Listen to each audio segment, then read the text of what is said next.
Hello，大家好。咁今日咧同大家講講皮革成膜劑 Leather Binder 嘅用途喎。咁佢要嚟咧維修嚴重破損嘅一啲皮革表面嘅。咁佢又強化佢嗰啲皮革纖維啦咁樣。咁我哋睇睇呢個片先。OK，咁我哋咧用海綿平均咁樣搽皮革成膜劑喺表面啦。咁啊注意咧就唔好有泡沫喎。咁跟住咧就用風筒吹乾。咁啊前後咧就重複呢個步驟咧就5次嘅。咁跟住咧就我哋可以去下一個修補嘅步驟啦。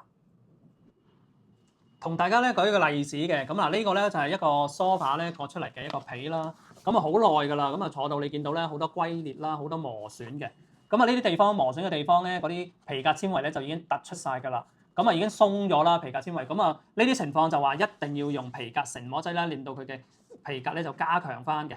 大家好，咁啊同大家再講一講 Leather Binder 嘅另外一個用途啦，咁啊嗱呢個樹膏皮啦，咁樹膏皮。咁啊呢度咧咪好多一啲叫做皮革纖維嘅，咁如果你純粹用砂紙散佢嘅話咧，就越嚟越多皮革纖維咧走出嚟，咁啊永遠都整唔平嘅。咁我哋咧就會用呢個啦 Leather Binder 啦，咁啊用一個棉花棒啦，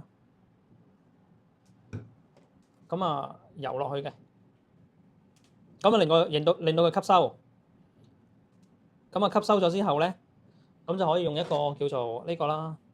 碌嘅嘢啦，令到佢磨平佢咁樣嘅。咁啊，大家見唔見到其實有磨平咗啲㗎啦？其實已經咁啊，做大概3次到，一路咁樣磨咁啊，磨完之後咧就會好似隔離咁樣呢度啦，磨平晒咁樣。咁所以呢個咧就係另外嘅一個用途啦，咁樣嘅。好，咁我哋下一個視頻再見。